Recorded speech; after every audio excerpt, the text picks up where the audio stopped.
ఎన్ కన్వెన్షన్ని కూల్చడం ఒక టార్గెట్ అయితే, నాగార్జునని టార్గెట్ చేయటము ఓపెన్‌గా కనిపిస్తుంది. అది కొండా సురేఖ గారి మాటల్లో కొట్టొచ్చినట్లు ఉంది అనేది ఒక కేటీఆర్ గారిని టార్గెట్ చేసుకుంటా సినీ రంగానికి సంబంధించినటువంటి వారి యొక్క పేర్లు తీసుకున్నారు. కొండా సురేఖ గారు చేసిన ఈ వ్యాఖ్యలన్నీ కూడా ఒక డైవర్షన్ పాలిటిక్స్ అనే అనుకోవాలా?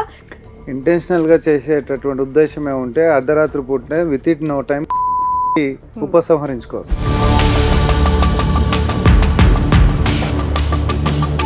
సోషల్ మీడియాలో పోస్ట్ చేసినటువంటి బీఆర్ఎస్ పార్టీ ముఠా ఏదైతే ఉందో,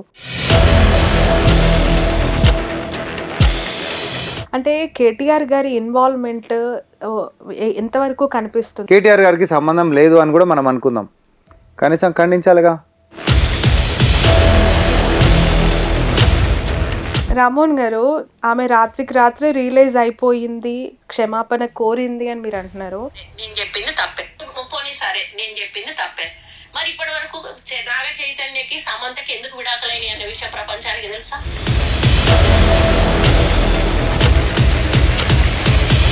హైడ్రా వల్ల ప్రభుత్వానికి లాభం జరుగుతుందా నష్టం జరుగుతుందా అనే దానికంటే అబాసుపాలు అవుతుంది అనే విమర్శ. ఒక 10 మంది మా మీద అపనమ్మకం తోటి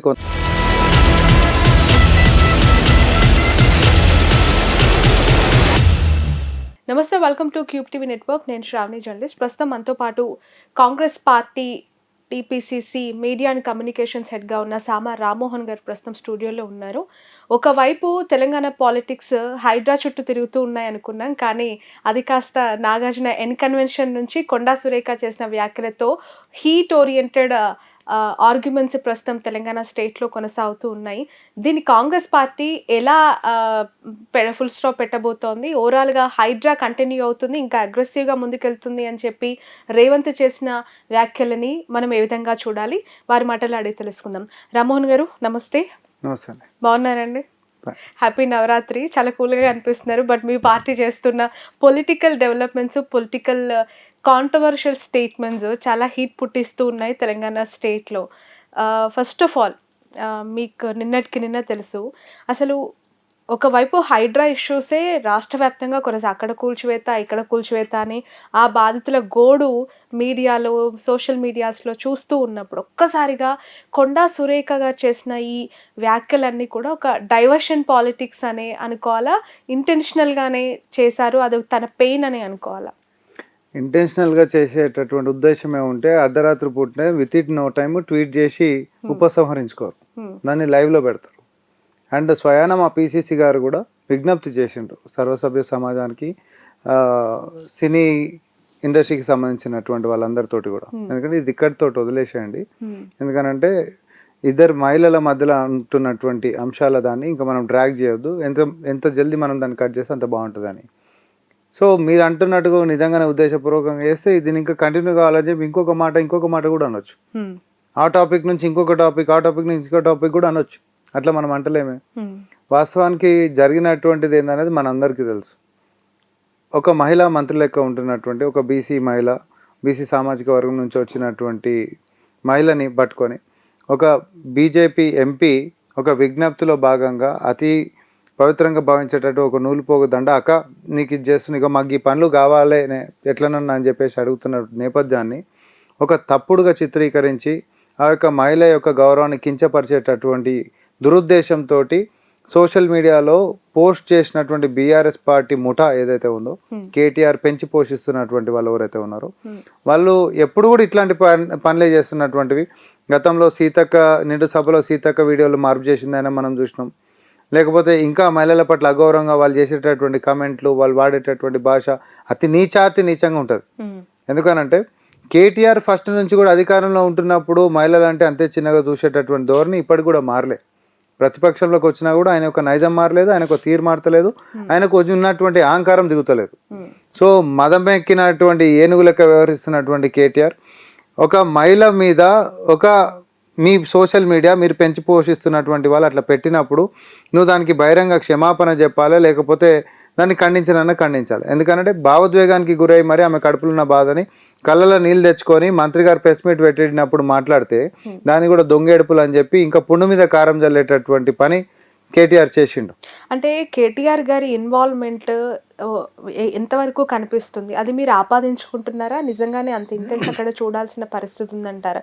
ట్వీట్ చేసిన వాళ్ళు బీఆర్ఎస్ పార్టీ వాళ్ళని మీరు గుర్తించారా? ఒకవేళ గుర్తిస్తే దానికి సంబంధించిన ఆధారాలు బయట పెట్టొచ్చు కదా. ఆ హ్యాండ్లింగ్స్, మీరు అధికారంలో ఉన్నారు, ఆ ట్విట్టర్లో పోస్ట్ చేసిన వారు సోషల్ మీడియాలో డ్రైవ్ చేస్తూ ఉన్న వాళ్ళ ఫుటేజెస్ కావచ్చు, కొంత డేటా మీ దగ్గర ఉంటే మీరు ఎందుకు రిలీజ్ చేయట్లేదు అనేది. అంటే బహుశా మీరు ఫాలో అయ్యారో లేదో, మంత్రి గారు ప్రెస్ మీట్ పెట్టినప్పుడే జిరాక్స్ కాపీ తీసి మరి హ్యాండిల్నే అంటే చూపించారు. ఒక ఫోటోని తను ఏదైతే ఇబ్బందికరంగా మారిందో, మీరు సోషల్ మీడియా పోతే ఆ హ్యాండిల్లోకి పోయినప్పుడు గతం నుంచి ఎట్లాంటి పోస్టులు పెడుతారో అందరికీ తెలుస్తుంది. మేము కొత్తగా వచ్చి చూపెట్టాల్సిన అవసరం లేదు.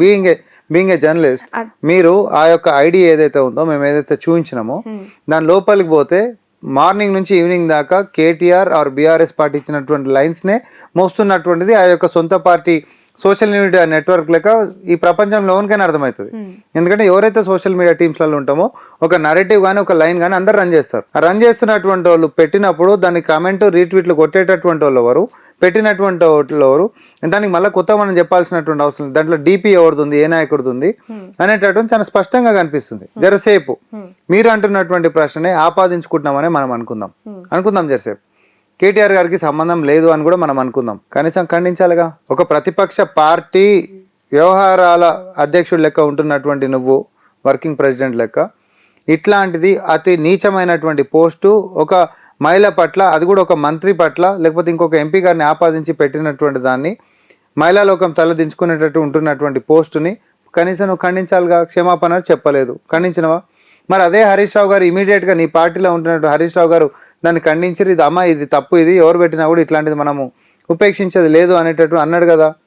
అయితే ఇక్కడ ఖండించకపోగా మంత్రి గారు ప్రెస్ మీట్ పెట్టిన తర్వాత సోషల్ మీడియాలో ఆమెను ఇంకా ట్రోల్ చేశారు, పుండు మీద కారం జల్లిరు, గుచ్చి ఇంకా నొప్పించిండ్రు. అంతేకాదు మంత్రి గారి యొక్క కుటుంబ సభ్యుల్ని సోషల్ మీడియాలో గుంజిండ్రు, అనకూడనటువంటి పోస్టులు దాంట్లో పెట్టిరు. ఇవన్నిటిని ఇప్పుడు బాధ అనిపించినప్పుడు బయటికి వచ్చిన తర్వాత, ఆ రోజు బయటికి వచ్చి మీడియా అడుగుతున్నటువంటి దాంట్లో కేటీఆర్ని మరి దీని మీద కొండా సురేఖ గారు బహిరంగ క్షమాపణ అడుగుతారు, తర్వాత ఇట్లా కన్నీళ్ళు పెట్టుకోరు, అది అంటే అవన్నీ దొంగేడుపులు అని మాట్లాడతావా?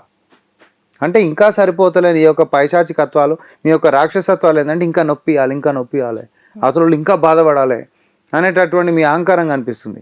అయితే ఈడ జరిగినటువంటి అతిపెద్ద పొరపాటు ఏంటిది అని అంటే, ఇది జరగకుండా మంత్రి గారిని మీడియా పర్సన్స్ అమ్మ మరి ఇట్లా అడిగితే ఇట్లా దొంగేడుపులు అని చెప్పి మాట్లాడుతుండు అని మాట్లాడినప్పుడు, ఆ ప్రస్తావనలో కోపంతో కేటీఆర్ చరిత్రని ఇది అనేటటువంటిది కేటీఆర్ని టార్గెట్ చేస్తూ మంత్రి గారు తిట్టేటటువంటి వ్యవహారం, అడ్రస్ చేస్తున్నటువంటి వ్యవహారంలో సినీ పరిశ్రమకి సంబంధించినటువంటి వాళ్ళని ప్రస్తావనలోకి తీసుకొని రావడం జరిగింది. ఇది ఉద్దేశపూర్వకంగా చేసినటువంటిది కాదు. Point number 1.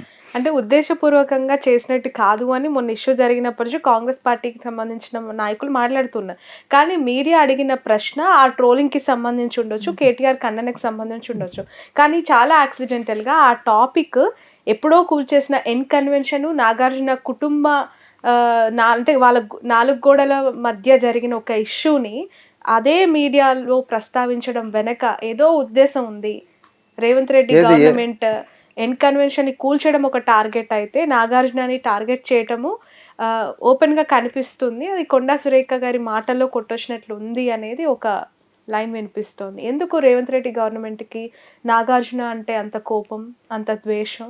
ఏదో టార్గెట్ చేసినట్టు మీరు వ్యవహరిస్తున్న తీరు కనిపిస్తుంది అనే ఆరోపణ మీ పార్టీ పైన వస్తుంది. అవి కొండా సురేఖ గారు చేసిన వ్యాఖ్యల తర్వాత ఇంకా పెద్దగా అయిన సిచ్యువేషన్. ఇప్పుడు అతకబెట్టుకుంటూ పోదాం అనుకుంటే ఎంత దూరమైనా పోవచ్చు. గడ్డి పొరకకి రాష్ట్రపతి కూడా పెట్టవచ్చు. ఈ గడ్డి పొరక ఇక్కడనే ఉంది కాబట్టి, ఇది పలానా తొక్కిండు కాబట్టి అనుకుంటే ఇక రాష్ట్రపతికి దీనికి లింక్ ఉందని కూడా పెట్టుకుంటూ పోవచ్చు. సో మన యొక్క ప్రశ్నలు అతకు పెట్టుకుంటూ పోదామని మనం డిసైడ్ అయినాం అనుకోండి, ఎటన్నా తీసుకుపోవచ్చు. దానికి అడ్డమా? ఏది అడ్డం కాదు. ఇక్కడ జరిగినటువంటి ఇది ఏంటిది, కేటీఆర్ గారిని టార్గెట్ చేసుకుంటా దుర్మార్గుడు నువ్వు ఇట్లాంటి పనులు చేసినావు, నీ వల్ల ఎంతోమంది అన్యాయం అయిపోయారు, ఇట్లా పలానా అనేటటువంటి అంశంతో ఆమె పోయింది. ఇంకో పలానోళ్ళని కూడా ఇప్పుడు మీకు నాకే గొడవైందండి. మీకు నాకు గొడవ అయినప్పుడు మీరే నన్ను తిడుతురు అనుకుందాం. జరసేపు తిట్టుకుంటా, నువ్వు మంచోడువా, నువ్వు అట్లా పలానోళ్ళ కాడ అట్లా చేసినావు, వాడిని అట్లా ముంచినావు, వాని కాడ అప్పు తీసుకున్నావు, వీని కాడ అప్పు తీసుకున్నావు, 1 2 3 పేర్లు చెప్తాం. మీరు నన్ను తిట్టాలనుకుంటారు, మీరు నన్ను తిడుతున్నారు. మీరు వాడి దగ్గర కూడా అప్పు తీసుకొని నువ్వు చేర్చలేదు, లేకపోతే వీని దగ్గర అప్పు తీసుకొని నువ్వు చేర్చలేదు, లేకపోతే ఇంకొక పలానా కాడ పోలీస్ స్టేషన్లో కేసు అయింది, పలానా నువ్వు దాడి చేసినావు అని చెప్పి మాట్లాడతారు. ఆ పేర్లు ప్రస్తావనలకు తీసుకొని వస్తావు, బట్ యువర్ అడ్రస్సింగ్ మీ. మీరు నా గురించి మాట్లాడుతారు, మీరు నన్ను టార్గెట్ చేసి మాట్లాడుతున్నారు. సేమ్ కొండా సురేఖ గారు కేటీఆర్ గారి గురించి ప్రస్తావన చేసుకుంటా సినీ రంగానికి సంబంధించినటువంటి వారి యొక్క పేర్లు తీసుకున్నారు. నీ వల్ల చాలా మంది గిట్ల అన్యాయమయ్యారు అనేటటువంటి అన్నారు. అక్కడ కూడా వాళ్ళ పేర్లు తీసుకోకూడనటువంటిది, అట్లా తీసుకోకూడదు. మేమే చెప్తున్నాం, కాంగ్రెస్ పార్టీ డే 1 నుంచి చెప్తుంది. అట్లా మనం చెప్పాలనుకున్నా కూడా ఒకరు పలానా నీ వల్ల ఎంతోమంది సినీ రంగ పరిశ్రమలలో ఉంటున్న వాళ్ళు కూడా నష్టపోయారంటే అయిపోయేదేమో, పేర్లు తీసుకోవాల్సినటువంటి అవసరం ఏంది. తద్వారా వాళ్ళకి మానసికంగా కొంచెం మనం నొప్పించినటువంటి వాళ్ళం అవుతాం. కాబట్టి ఆ రియలైజేషను కొండా సురేఖ గారికి మంత్రివర్యులు కనిపించింది. కాబట్టి ఇమ్మీడియట్గా విత్ ఇన్ నో టైం అర్ధరాత్రి పూట మళ్ళీ ఆమె యొక్క క్షమాపణ అనేటటువంటిది, ఆమె యొక్క తత్వం ఏంటిది అనేది మనం గమనించాలి. మనిషి లోపట రియలైజేషన్ వచ్చింది అనుకోండి, దాన్ని అవతల వ్యక్తి మనం అర్థం చేసుకుందాం. ఇన్ని జరుగుతున్నా నేను క్షమాపణ చెప్పని కూర్చోవచ్చు. ఆమె మంత్రి ఆమె నోడేమంటుంటాడు, ఎటు కేసు అవుతుంది. ఏమైతే క్షమాపణ చెప్పింది సమంత కదా ఎంటైర్ ఇష్యూలో. నాగార్జున కుటుంబానికో అమల గారికో చైతన్యకో కాదు, నాగార్జున గారికో కాదు, క్లియర్ గా సమంత గురించి చేసిన వ్యాఖ్యలను వెనక్కి తీసుకుంటున్నా అని చెప్పారు. బట్ నాగార్జున కుటుంబాన్ని ఎక్కడ ఆమె అడ్రస్ చేయలేదు ఆ వీడియోలో.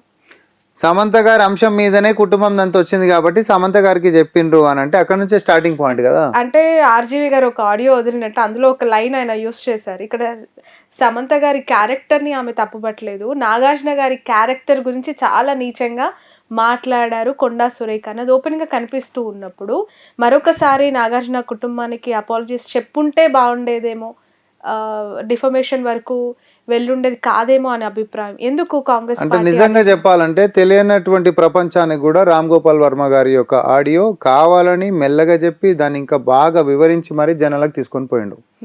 నిజంగా డ్యామేజ్ డిఫమేషన్ గిట్ట నాగార్జున కుటుంబానికి చేసిండ్రా అనేటటువంటిది గిట్ట మనం తీసుకుంటే కొండా సురేఖ గారి కంటే ఎక్కువ రామ్ గోపాల్ వర్మ చేసిండు. ఎందుకంటే నీ మాట అనంటే సపోజ్ ఇప్పుడు మనకు చట్టాలే మనకు ఉన్నాయి. ఒక రేప్ విక్టిమ్ ఉండరు, రేప్ విక్టిమ్కి సంబంధించినటువంటి ఆ విక్టిమ్ యొక్క డీటెయిల్స్ మనం హైడ్ చేస్తాం, ఎప్పుడైనా సపరేట్ చేస్తాం, ఎక్కడ మనం చెప్పాం. ఎందుకంటే బాధితురాలు ఆ పేరు బయటకు పోతాను. మంత్రి గారు ప్రస్తావన చేయడమే తప్పు, మేమేం ఒప్పు అంటున్నామా? మంత్రి వారు ప్రస్తావన చేయడమే తప్పు. ఆమె యొక్క తప్పును గ్రహించుకొని ఆమె ఒక ట్వీట్ చేసింది. ఇది పొద్దున సూర్యోదయం కలని ఇది సమసిపోవాలి, ఇది ఎక్కడ వినబడొద్దిగా, అది మంచిగా అనిపించలేదు, నాకు కూడా మంచిగా అనిపించలేదని ఆమె చెప్పింది పొద్దున కూడా. దాన్ని కూడా ఆమె ట్వీట్ రూపకంలో పెడితే అది ట్విట్టర్ అనేటటువంటి అకౌంట్ ఆమె పెట్టింది ఫేక్ అకౌంట్, ఆమెది కాదు అనేటటువంటి ఒక దుష్ప్రచారం మొదలైంది. దానికి వివరణ ఇచ్చుకుంటే ఆమె మీడియా ముఖంగా వచ్చి మరి నేను రాత్రే పెట్టిన పొద్దుడు కల్ని సమసిపోవాలనేటటువంటి ఉద్దేశంతో సమంత గారు అనంటే ఆమె వ్యక్తిగతంగా కూడా ఆమె కష్టపడి పైకి వచ్చినటువంటి తీరు నాకు కేవలము ఏంటిది అభిమానం మాత్రమే కాదు, ఆమె అంటే నాకు స్ఫూర్తి అనేటటువంటి అంశంతో చెప్పిండ్రు. అయితే నిజంగా ఈ యొక్క దాన్ని ఆపేసేయాలని అనుకుంటే ఏ సెలబ్రిటీ అకౌంట్ అయినా రీచ్ ఎక్కువ ఉంటుంది, బాగా రీచ్ చాలా ఎక్కువ ఉంటుంది.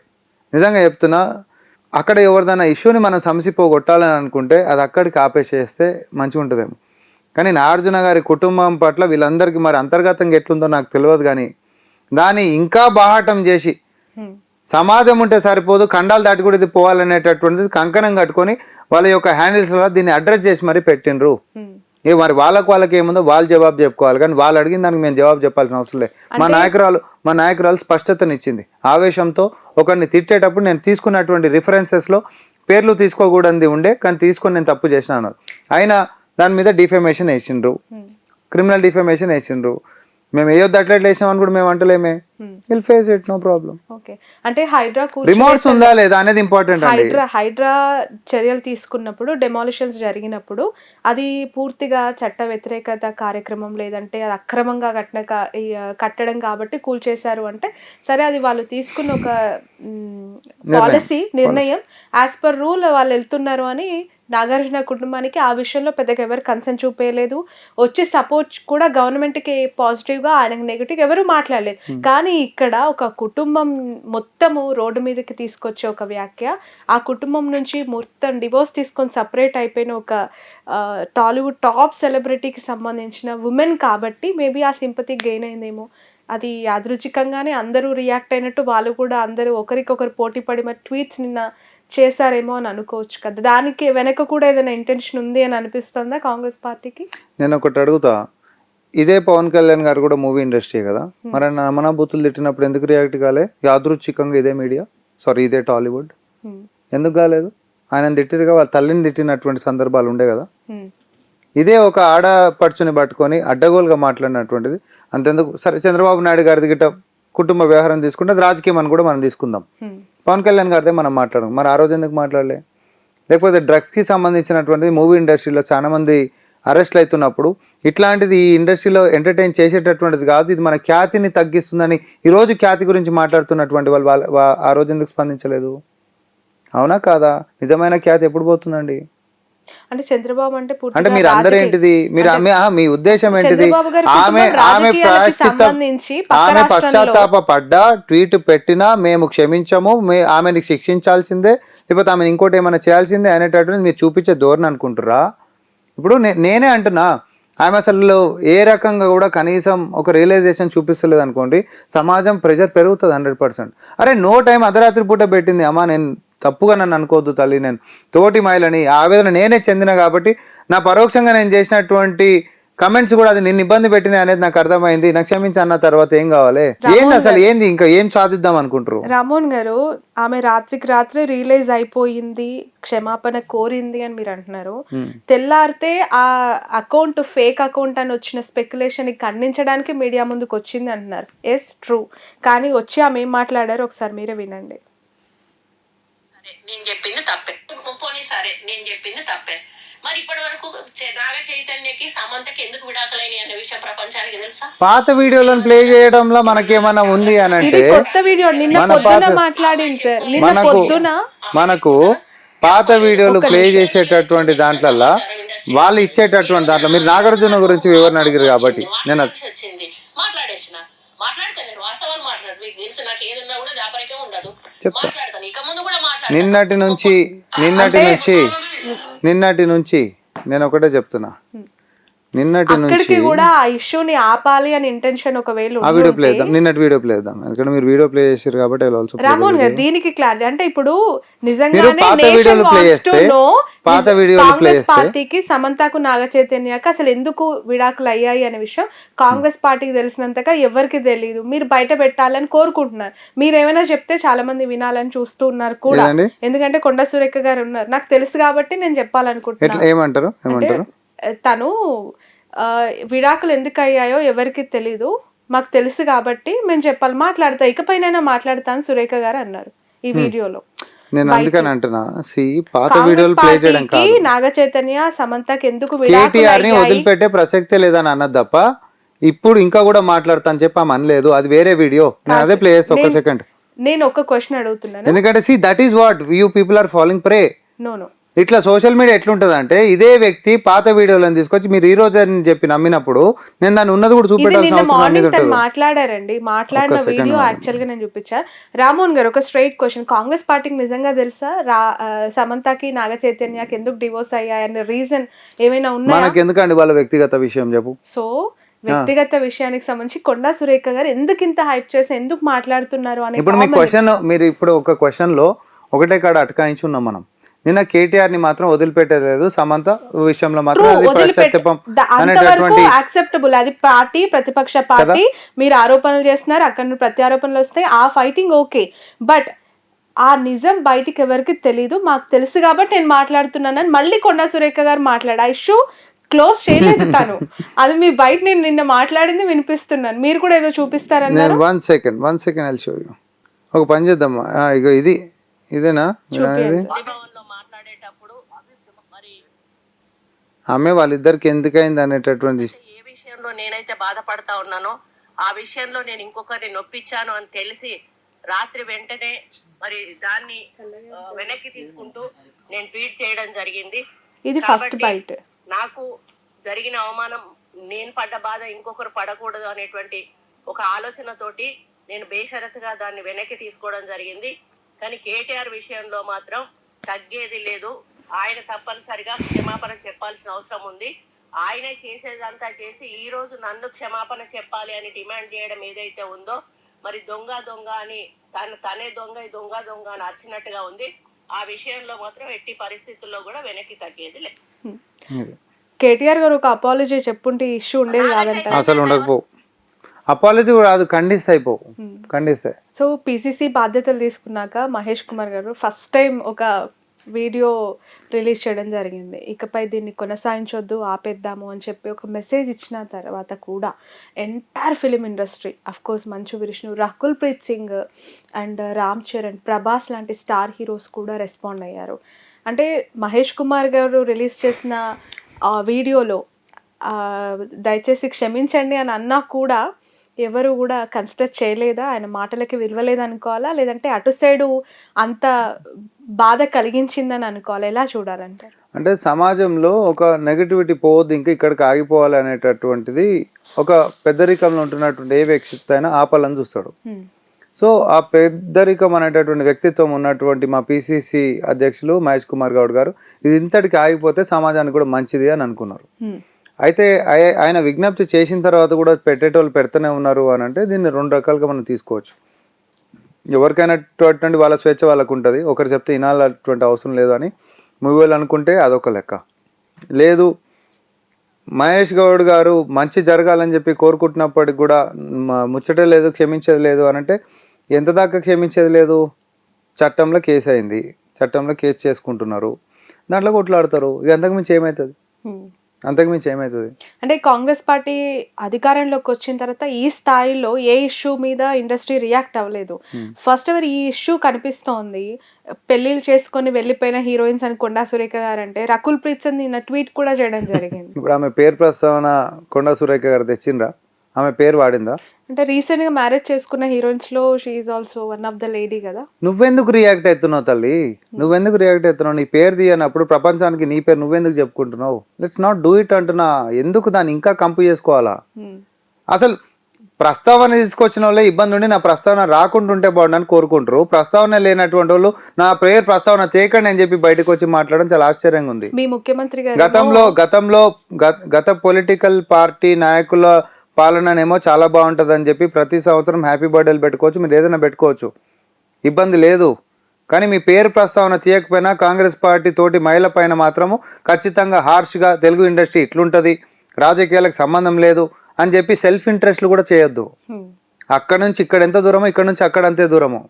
ప్రతిఘటన రెండు దిక్కులకించి మొదలవుతుంది. అప్పుడు నేను చెప్తున్నాము, మీ పేరు తీయనప్పుడు, మీ పేరు ప్రస్తావన లేనప్పుడు, మీ పేరు తీసుకొని రావద్దని మీరు చెప్పడంతో అక్కడ మీరేం చెప్పదలుచుకున్నారు? ఫస్ట్ అంటే కొండా సురేఖ గారు చేసిన వ్యాఖ్యలు ఒక్కసారి వెనక్కి వెళ్తే రేవంత్ రెడ్డి గారు రకుల్ రావ్ అని చెప్పి కేటీఆర్ గారి గురించి సంబోధించడం ఒకటైతే, అదే మంత్రివర్గంలో ఉన్న మరొక ministry, women minister Konda Surekha గారు ఈ మధ్య డ్రగ్స్ కేసులో ఉన్న వాళ్ళు ఈయనకు భయపడి పెళ్లిళ్ళు చేసుకొని వెళ్ళిపోయారు. డ్రగ్స్ కేసులో రకుల్ ఉంది, అండ్ రీసెంట్గా పెళ్లిళ్ళు చేసుకొని వెళ్ళిపోయిన హీరోయిన్స్లో రకుల్ ఉంది. మరి వాళ్ళ నాన్నకి ఇంకెవరిని అంటున్నారని అనుకుంటారు? పేరు చెప్పనంత రామచంద్ర, నేను గదే చెప్తున్నా, నీ పేరు అయితే అనలేదు కదా, ఎవరిని అంటుంటే సమాజంలో ఎవరు ప్రజలకు ఇప్పుడు నువ్వెందుకు వచ్చి చెప్పుకుంటున్నావు అంటున్నా నేను. ప్రజలకు తెలియదు. రెగ్యులర్ ఫాలో అప్ అయ్యేటటువంటి భయపెట్టాలనుకుంది కాంగ్రెస్ పార్టీ అనేది స్పష్టంగా కనిపిస్తున్నట్టుంది. చాలా మంది కమెంట్ చేస్తూ ఉన్నారు, మేము ఎవరిని భయపెట్టాలనుకుంటున్నారు? ఫోన్ ట్యాపింగ్ చేసిన వాళ్ళు, గత చరిత్రలో ఫోన్ ట్యాపింగ్లు చేసిన వాళ్ళు, డ్రగ్స్ కేసులని పక్కదారి పట్టించిన వాళ్ళు, లేకపోతే డ్రగ్ కేసులతో బ్లాక్ మెయిల్ చేసినటువంటి వాళ్ళు, అలాంటి పెంట రాజకీయాలు ఎవరు చేయడు. అట్లాంటివి జరుగునాయి అనేటటువంటి ఆరోపణలు వింటా ఉన్నాం. ఫోన్ ట్యాపింగ్ ప్రభుత్వం బయట పెట్టే అవకాశం ఉందని ఒక వార్త. ఏమో నేను ఒకటి చెప్తా, ప్రభుత్వం యొక్క నిర్ణయాల్లో ఫోన్ ట్యాపింగ్లు బయట పెడతాయనంటే ప్రభుత్వం ఎప్పుడు అట్లాంటి పనులు చేయదు. ఫస్ట్ ఆఫ్ ఆల్ ఫోన్ ట్యాపింగ్లు చేయదు. ఒకవేళ ఫోన్ ట్యాపింగ్ లాంటివి ఏమైనా ఉంటే అట్లాంటి బహిర్గతం అంతకంటే చేయదు. ఫోన్ ట్యాపింగ్లను వాడుకొని గతంలో ఇండస్ట్రీలో ఇన్ఫ్లుయెన్స్ చేసిర్రు అనేటటువంటిది ఇంకొక మూవీ ఇండస్ట్రీకి సంబంధించినటువంటి దిగ్గజాలే బయటకు వచ్చి చెప్తారు. ఇదే కేటీఆర్కి సంబంధించి అసలు మూవీ ఇండస్ట్రీలో పరిచయాలే లేనటువంటి వాళ్ళు తర్వాత ఎందుకు అట్లా పరిచయం అయ్యారు అనేటటువంటి క్వశ్చన్స్ కూడా ఆన్సర్ చెప్పాల్సినటువంటి అవసరం ఉంటుంది. ఈరోజు ట్విట్టర్లలో బయటకు వచ్చినటువంటి స్పందిస్తున్నటువంటి ప్రజాస్వామ్య హక్కు లెక్క భావిస్తున్నటువంటి పెద్దలంతా మరి డ్రగ్స్ కేసులు మూవీ ఇండస్ట్రీలో అవుతున్నప్పుడు బయటకు వచ్చి ఎందుకు స్పందించలేదు? డ్రగ్స్ కేసులల్లో ఇదే రకుల్ ప్రీత్ సింగ్ తమ్ముడు 2.5 నెలల ముంగట ఇక్కడనే దొరికిండా లేదా? రెడ్ హ్యాండెడ్గా దొరికిరా లేదా? అంటే డ్రగ్స్ అమ్ముకుంటా తెలంగాణ సమాజాన్ని విచ్ఛిన్నం చేసేటటువంటి వాళ్ళ గురించి ప్రస్తావన చేస్తే డీఫేమింగ్ అయినా చేస్తాము, లేకపోతే ఇంకోటైనా చేస్తామనేటటువంటి బెదిరింపులా? లేకపోతే మేము ఏదైనా చేస్తామో మా జోలికి ఎవరు రానికనే లేదు, ఎవరైనా మా జోలికి వస్తే వదిలిపెట్టాము అనేటటువంటి బెదిరింపులా? ఏంటిది అది? రైట్. One more question. ఇక ఈ ఇష్యూకి ఫుల్ స్టాప్ పెడదాము. క్లారిటీ వచ్చిందని అనుకుందాం. చాలామంది చూస్తారు కాబట్టి. ఇంకొకటి టీపీసీసీకి సంబంధించి చాలామంది ఆ లిస్ట్‌లో కనిపించారు. మధు యాష్కి గారు, హనుమంతరావు గారు, జగ్గారెడ్డి గారు చాలామంది ఆ పొజిషన్ కోసం ఎక్స్‌పెక్ట్ చేశారు. ఆల్రెడీ ఎమ్మెల్సీగా ఉన్న వ్యక్తిని తీసుకెళ్ళి మళ్ళీ అంటే బీసీ కేటగిరీ వ్యక్తికి ఇవ్వాలనే మహేష్ కుమార్ గౌడ్ గారికి ఇవ్వడం జరిగిందా? రేవంత్ రెడ్డి గారి కోటరీ అనే మహేష్‌కి అవకాశం దక్కిందా? మహేష్ కుమార్ గారు ఎలిజిబుల్ కాబట్టి, పార్టీ కోసం ఆర్నిశలు కష్టపడ్డాడు కాబట్టి, వర్కింగ్ ప్రెసిడెంట్ లెక్క అనునిత్యం గాంధీ భవన్లోనే ఉండి కార్యకర్తలతో మమేకమైండు కాబట్టి, వాళ్ళ కష్ట నష్టాలు తెలుసు కాబట్టి, ఆల్రెడీ ఆర్గనైజేషన్ని నడిపినటువంటి చరిత్ర అని అంటే ఏది ఎక్స్పీరియన్స్ కూడా గెయిన్ చేసుకుండు కాబట్టి, అంచెలంచెలుగా ఎదిగినటువంటి నేత. ఆయనకి మించి ఎలిజిబిలిటీ ఇంకొకరికైనా ఉందా అని కూడా నేను అందరికీ ఎలిజిబిలిటీ ఉన్నప్పటికీ కూడా ఒక లాయలిస్ట్కి కాంగ్రెస్ పార్టీ ఎంచుకొని అధిష్టానం ఇచ్చింది. అంటే ఆ పొజిషన్ కోసం మిగతా వాళ్ళు పోటీ పడుతున్నారు కదా, వాళ్ళకి ఎవరికి క్రైటీరియా లేదంటారా, ఎలిజిబిలిటీ లేదంటారా? ఇప్పుడు గ్రూప్ 1 రాసేటోళ్ళు అయినా, లేకపోతే గ్రూప్ 2 అయినా, లేకపోతే ఏ దానికైనా అందరికి ఎలిజిబిలిటీ ఉన్న వాళ్ళే ఉంటారు. కానీ పోటీ ప్రపంచంలో వచ్చిన వాళ్ళదే లెక్క. అంటే ఇప్పుడు మీరే ఉన్నారండి, మీకు ఎలిజిబిలిటీ లేదా? అంటే పరీక్ష రాసి నెగ్గితే అది వేరు సాటిస్ఫాక్షన్ ఉంటది. ఇది కూడా పరీక్షనే. అందరి యొక్క అభిప్రాయాలు తీసుకున్నారు, మా అందరి అభిప్రాయాలు తీసుకున్నప్పుడు కొంత కార్యకర్తలతో రేవంత్ రెడ్డి కోటరీ అని ఆయనకు దక్కింది అనే వార్త. ఇక మనం గీత ఎట్లా గీసుకుంటే అట్లుంటది. నేను మళ్ళీ ఇందాక లెక్క చెప్పిన, మనం ఊహించుకుంటా మనం ముందుకు పోయినాం అనుకోండి, రేవంత్ రెడ్డి గారికి దగ్గర కాబట్టి మహేష్ కుమార్ గౌడ్ గారికి వచ్చిందా అని చెప్పి మీరు మీకు కావాల్సినటువంటి జవాబు నా నుంచి కావాలని అనుకోండి, మీకు నచ్చినట్టు తీసుకోండి. అది కూడా ఉన్నది అడుగుతున్నాను. ఎందుకంటే మహేష్ కుమార్ గౌడ్ గారు ది మోస్ట్ ఎలిజిబుల్ కాబట్టి ఖచ్చితంగా ఆయనకు వచ్చింది. ఆయన కష్టపడ్డాడు వర్కింగ్ ప్రెసిడెంట్ లెక్క. ఎందుకంటే జస్ట్ అంతకంటే హైరార్కీలో ఒకటే కింద ఉన్నాడు. వర్కింగ్ ప్రెసిడెంట్ లెక్క నిత్యం కార్యకర్తలతో ఉన్నటువంటి వ్యక్తి. ఆయన ఎప్పుడు కూడా ఒకరి మీద కోపం గట్టి చేసే వ్యక్తి కూడా కాదు ఆయన. ఆయన వాస్తవానికి ఏంటంటే సౌమ్యుడు, ఎట్ ద సేమ్ టైం క్రమశిక్షణ కలిగినటువంటి వాడు. ఈ రెండు కాంబినేషన్ ఉండి పార్టీని బలోపేతం చేయాల్సిందే అనేటటువంటి త్రికరణ శుద్ధితో ముందుకు నడిచేటటువంటి వ్యక్తి కాబట్టి అధిష్టానం ఆయనను గుర్తించింది, ఆయననే ఉంచాలని చెప్పి ఉంది. ఆయన కాకపోతే ఇంకెవరైనా వచ్చినా కూడా పార్టీ ముందుకు పోతే అనే అంశాలు కాదు కదా. బట్ ఈ రోజు ఉంటున్నటువంటి నేపథ్యంలో మహేష్ అన్న అయితే చాలా బాగుంటుంది అనేటటువంటి నిర్ణయం తీసుకుంటాం. ఓకే, రామ్మోహన్ గారు, కాంగ్రెస్ పార్టీలో ఇంటర్నల్ వార్స్ గురించి ఎప్పుడూ చర్చ జరుగుతుంటుంది. ఇద్దరికి ఒకరితో పడదు, ఒక గ్రూప్ కైండ్ ఆఫ్ పాలిటిక్స్ ఎప్పుడు గాంధీ భవన్లో క్లమ్జీగా ఉంటూ ఉంటాయి అని చెప్పి అవి పెరుగుతూ ఉన్నాయి అని ఇంకెక్కువగా కనిపిస్తుంది ఈ మధ్య కాలంలో. ఏదో ఒక ఉదాహరణ చెప్పండి. మధు యాష్కి గారు నిన్న ఎల్బీ నగర్లో హైడ్రా బాధితుల తరపున వెళ్ళి వాళ్ళకి నేను ఉన్నానంటూ భరోసా ఇచ్చారు. జగ్గారెడ్డి గారు అసలు హైడ్రాకి ఒక అల్టిమేటం, మీరు మా ఏరియాకి రావద్దు అని ఒక లెటర్ రిలీజ్ చేయడం జరిగింది. మీ పార్టీలోనే ఒక డ్యూయల్ కైండ్ ఆఫ్ స్టేట్మెంట్స్ ప్రజలను గందరగోళాన్ని క్రియేట్ చేస్తున్నాయి కదా. ఒకరిపై ఒకరికి పడకపోవడం వల్లనే ఇలాంటి కాంప్లికేషన్స్ వస్తున్నాయి. అచ్చన్న తప్పు. పార్టీ అంటేనే భిన్నత్వంలో ఏకత్వం. మా దాంట్లో ప్రజాస్వామ్యము ఉంటుంది, భిన్నమైనటువంటి వాదనలు కూడా ఉంటాయి. కానీ అన్నిటి నుంచి కూడా వచ్చినటువంటి ఏకత్వం, ఆ యూనిటీ తోటే మేము ముందుకు పోతాం. పార్టీని తీసుకోవడం కాదు. మధు యాష్కి గౌడ్ గారిది మీరు అడిగిరు కాబట్టి నేను జవాబు చెప్తున్నా. ఆయన ముఖ్యమంత్రి గారు ఖచ్చితంగా మీ అందరికీ డబుల్ బెడ్రూమ్లు తీసుకొని పోతాడు. తీసుకొని పోకుండా కూలగొట్టేటటువంటి అదే లేదు. అట్లాంటిది ఎవరు వచ్చినా అవసరం అయితే నేను కొట్లాడతాను మాట ఇచ్చిండు. ఫస్ట్ హాఫ్ను కట్ చేసి పక్కకు దన్నేసి సెకండ్ హాఫ్ మాత్రమే మనం రీడ్ చేసుకుందామనంటే ఎట్లా? ముఖ్యమంత్రి గారి పేరు ప్రస్తావన తీసుకొని వచ్చిండు. ఆయన ఖచ్చితంగా అందరికీ డబుల్ బెడ్రూమ్లు ఇచ్చినాకనే ఇడికెంచి మీరు పోతారు, అప్పటిదాకా పోనీకి నేను కూడా ఏం పంపియా అనేటటువంటి భరోసా కదా అది ప్రజలకు ఇచ్చేది. అవునా కదా? ఇప్పుడు మీరు పోయినా నేను పోయినా ఏమంటాం? ఎందుకంటే కాంగ్రెస్ పార్టీ డబుల్ బెడ్రూమ్లు ఇచ్చినాకనే, ఈడి నుంచి వాళ్ళని డబుల్ బెడ్రూమ్లకు పంపించినాకనే కూలగొట్టేటటువంటి కార్యక్రమం చేపడుతుంది. అక్కడ ఉంటున్నటువంటి వాళ్ళు కొంతమంది భయాందోళనకు గురవుతారు. సార్ కూలగొడుతారు అంటే ఎప్పుడు వస్తారో తెలియదు అంటే, మీరు అవన్నీ ఏం భయపడాల్సిన అవసరం లే, మీకు ఖచ్చితంగా డబుల్ బెడ్రూమ్ ఇచ్చిన తర్వాతనే ఇక్కడ కూలగొడతారు, మీకు నేను భరోసా అని ఇచ్చిండు. దాన్ని పడతలేదు, దాన్ని ఇంకోటి అయితే ఆమ్లెట్ తిప్పినట్టు తిప్పి రాజకీయాలు చేసి వ్యక్తులకు బాగుండదా అని అంటే కరెక్ట్ కాదంటున్నాను నేను. రైట్. హైడ్రా వల్ల ప్రభుత్వానికి లాభం జరుగుతుందా నష్టం జరుగుతుందా అనే దానికంటే అబాసుపాలు అవుతుంది అనే విమర్శ ప్రస్తుతం ఎదుర్కొంటోంది. యాజ్ ఆఫ్ నో జరిగిన డెవలప్మెంట్స్ చూస్తుంటే కాంగ్రెస్ దీన్ని ఎలా చూస్తుంది? హైడ్రా విషయంలో ఒకవైపు రేవంత్ రెడ్డి గారు వెనక్కి తగ్గేదే లేదు, ఇంకా జెట్ స్పీడ్ తో ముందుకెళ్తాము అని చెప్పి ఆయన చెప్తూ ఉన్నారు. అటు చూస్తే బాధితులు భయంతో రోజు రోజుకి బయటకు వచ్చి మాట్లాడే వాళ్ళు ధర్నాలు చేసే పరిస్థితికి వచ్చేసింది. ఒక 10 మంది మా మీద అపనమ్మకం తోటి కొంతమంది మా మీద బూతులు మాట్లాడుతుండొచ్చు, లేకపోతే ఏమంటారు వాళ్ళకు ఉండేటటువంటి డిసెంట్ ఏదైతే ఉంటుందో వాళ్ళు వ్యక్తపరుస్తుండొచ్చు, కానీ it is for greater good. Suppose ఒక 1000 మంది మమ్మల్ని తిడుతురు అనుకుందాం, కానీ 1,000,000 మంది ఆశీర్వచనాలు కూడా ఉంటాయి, 10 మంది శాపనార్థాలు ఉంటున్నాం. నేను చెప్తున్నా ఎందుకంటే మనం చేసేటటువంటి లక్ష్యం ఏంటిది, మనం చేసేటటువంటి లక్ష్యం ఏంటిది అనేది చాలా ఇంపార్టెంట్, అవునా కదా? ప్రతి సంవత్సరం వర్షాలు పడంగానే రోడ్లు మునిగిపోతున్నాయి, కార్లు ఆగిపోతుంటాయి, బండ్లు పడిపోతుంటాయి, మనుషులు పడి చచ్చిపోతూ ఉంటారు, నాళ్ళ కొట్టుకుపోతూ ఉంటారు, బ్రేకింగ్ విజువల్స్ ఇవన్నీ నిత్య కళ్యాణం పచ్చతోరణం లెక్క ప్రతి సంవత్సరం మనం చూస్తూనే ఉన్నాం, అవునా కాదా? సమస్యకు పరిష్కారం ఏడ కావాలి అంటే కబ్జాకి గురవుతున్నటువంటి చెరువులు, నాలాలు, పార్కులు లాంటి జాగాల్ని మనం కాపాడుకోవాల్సినటువంటి అవసరం ఉంది. కేవలం వర్షం నీళ్లు పంపించనీకనే చెరువులను కాపాడేటువంటిది కాదు, అది గ్రౌండ్ వాటర్ అయినా, లేకపోతే పర్యావరణ పరిరక్షణ అయినా, లేకపోతే రానున్నటువంటి తరాలకు మనం అందించేటటువంటి అసలైన ఆస్తి అయినా ఏంటివి, ప్రకృతే కదా. బట్ తెలంగాణ రావడము, అధికారంలోకి వచ్చిన తర్వాత 10 ఏళ్ళు వాళ్ళు పరిపాలించిన తర్వాత కూడా మూసీకి సంబంధించిన డెవలప్మెంట్ చెప్పిన స్థాయిలో వాళ్ళు ఏదైతే ప్రకటించారో ఆ స్థాయిలో బీఆర్ఎస్ గవర్నమెంట్ చేయలేదు అనేది ఒకవైపు అయితే, దాన్ని కదిలిస్తే గవర్నమెంట్కి చాలా ఎఫెక్ట్ పడుతుంది అనే ఒక నిజం కనిపిస్తుంది. అది ఇప్పుడు మనం కళ్ళారా చూస్తున్నాం.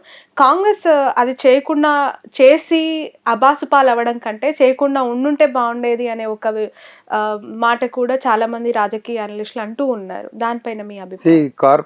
కార్పొరేట్లకి భయపడ్డోడు, మూటలకి సర్దుకునేటోడు, లేకపోతే కబ్జాలు అనేటటువంటి అంశాలు ఎవడైతే చేస్తాడో, ఇక్కడ ఒకటే విషయం అండి, ఈ నిర్ణయాలను గిట్ట వెనక్కి తీసుకుంటే ఎక్కువ లాభపడేది ఎవరు తెలుసా? నేతలే. ఎందుకంటే కబ్జాదారులలో ఉండేటటువంటి వాళ్ళు పెద్దోళ్ళే ఉంటారు, పేదోళ్ళని ముంగటేస్తారు అంతే. ఈ చెరువుల విషయం నేను చెప్తున్నా, హైడ్రా విషయం. అట్లా గిట్ట పోయి జేసీబీని తీసుకొని పోయి, హిటాచీని తీసుకొని పోయాడ ఇట్లా బెదిరించినట్టు చేయంగానే గత బీఆర్ఎస్ పాలనలో చూసినాం కదా, కన్వెన్షన్ దాకా అట్లా పోయి మళ్ళీ వెనక్కి వచ్చారు. కారణం అనేది ఇక నీకు తెలియదు, నాకు తెలియదు, కానీ చెప్తున్నా.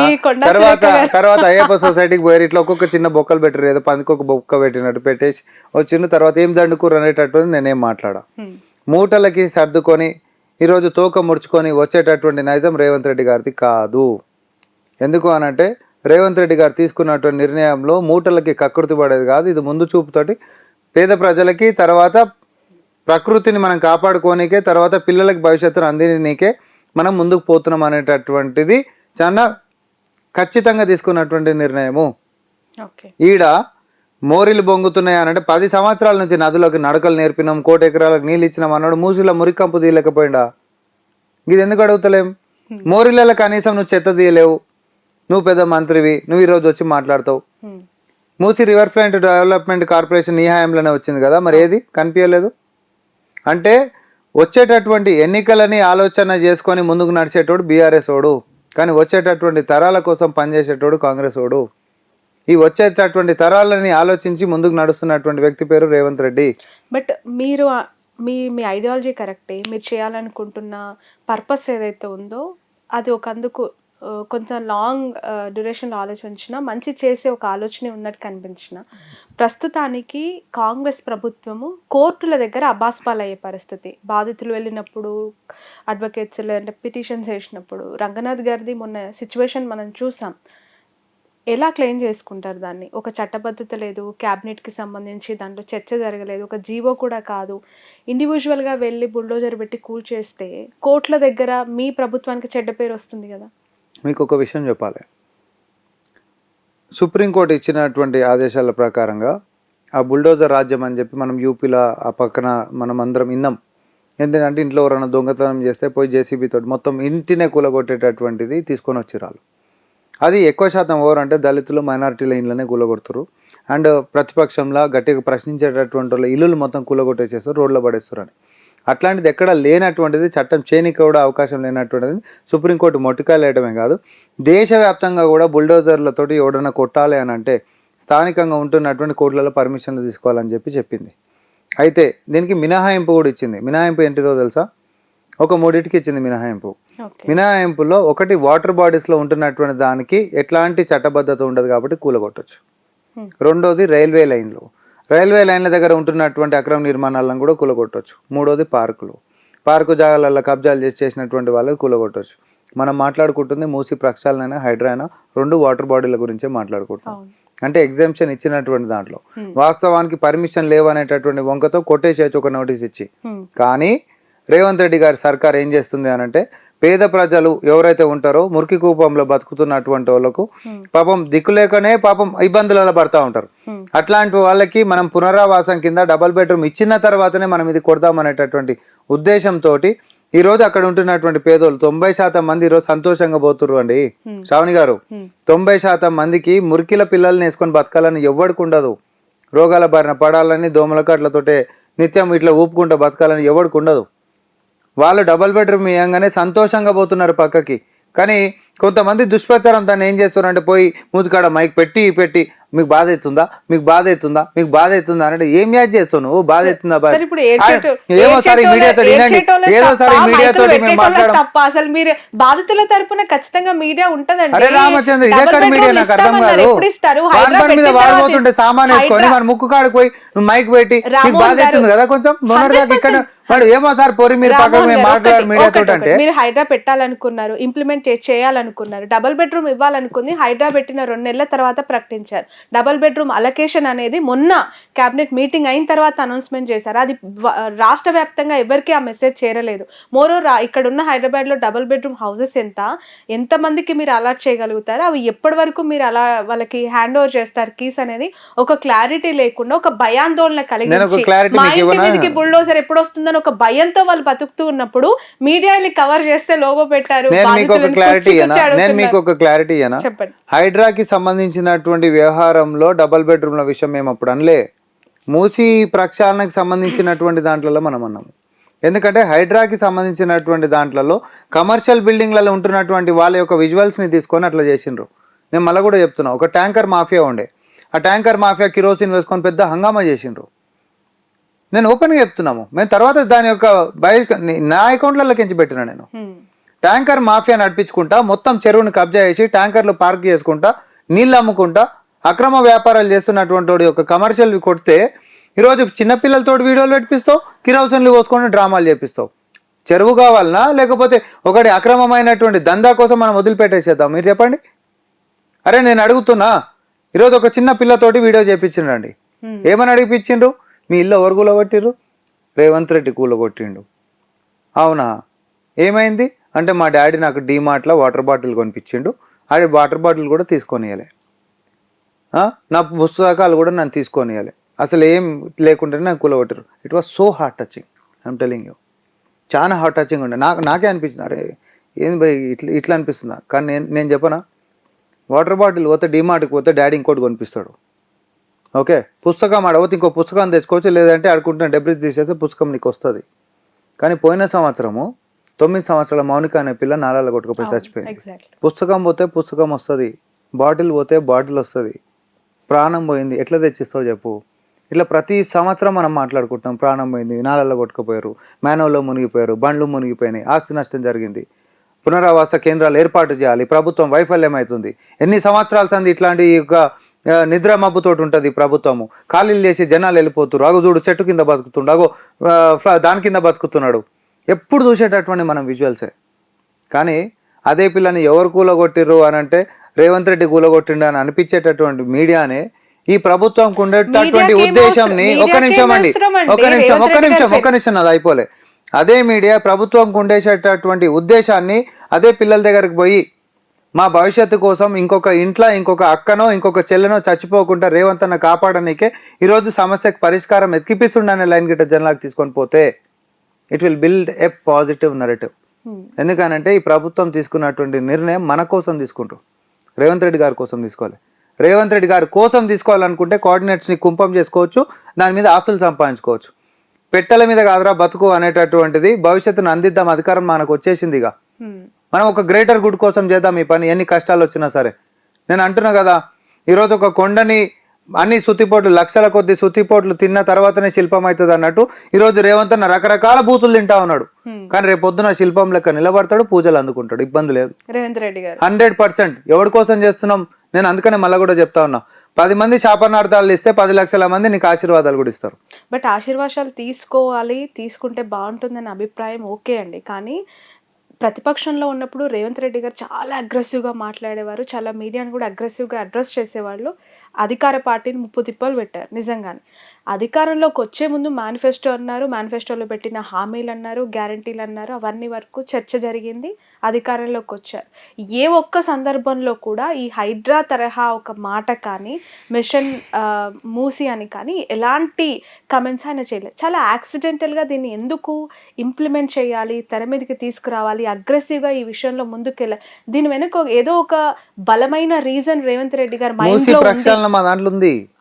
ఆఫ్ కోర్స్ హైడ్రాని ఎందుకు ఇంత చాలా అగ్రెసివ్గా ముందు తీసుకెళ్ళి, నిన్న కూడా ఆయన మాట్లాడుతున్నప్పుడు అదే కొంత ఆలోచించి కన్సిడరేషన్స్ అన్నీ తీసుకొని, లేదంటే ఇతర పార్టీల అభిప్రాయాలు తీసుకొని బాధితుల వర్షన్స్ విందామనే అభిప్రాయం ఎందుకు రేవంత్ రెడ్డి గారికి రావట్లేదు అనేది ఒక కామన్ క్వశ్చన్. ఈ పాలకులంతా 60 సంవత్సరాలు ఆలోచించరండి. ఆలోచించి 60 సంవత్సరాలు అయిపోయింది. ఎవడో కూడా ఒక అడుగు ముంగడికేసి యాక్షన్ చేసేటోళ్ళు కూడా ఉండాలి. ఆయన పేరే రేవంత్ రెడ్డి. నిజంగా చెప్తున్నా, అవునా కాదా? అందరూ ఆలోచించేటోళ్ళే, అందరూ ఓట్లకు భయపడుతున్న వాళ్ళే. ఆడికి పోతే ఒక జేసీబీ తీసుకొని పోతే పెద్ద పెద్ద బిల్డర్లు వాడు కబ్జా చేసిండు, వాడిని కొట్టిండు అనుకో, వాడు పైసలు ఇస్తాడో ఇయ్యడో, రేపు పొద్దున మన పరిస్థితి ఏమవుతుందో అని చెప్పి భయపడ్డోడే. ఒకసారి డిసైడ్ అయితే నేను ఆలోచించా అని చెప్పి గతం ఇంటర్వ్యూలో రేవంత్ రెడ్డి గారు చెప్పిండ్రు.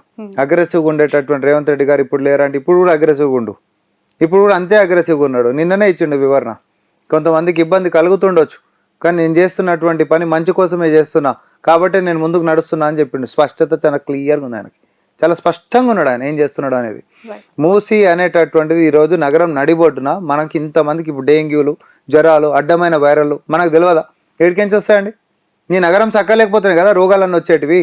నీ నగరాన్ని మంచిగా చేస్తా అని చెప్పి అని అంటున్నప్పుడు స్వాగతించాలి. ప్రపంచమంతా రోడ్లు ఎక్కి ప్రభుత్వాల మీద కొట్లాడుతున్నాయి పర్యావరణాన్ని కాపాడాలని. నాకు తెలిసి కలియుగంలో ఏ దేశంలో కూడా ఇట్లాంటి వాళ్ళు బీఆర్ఎస్ వాళ్ళు అయితే ఏడుండరేమో.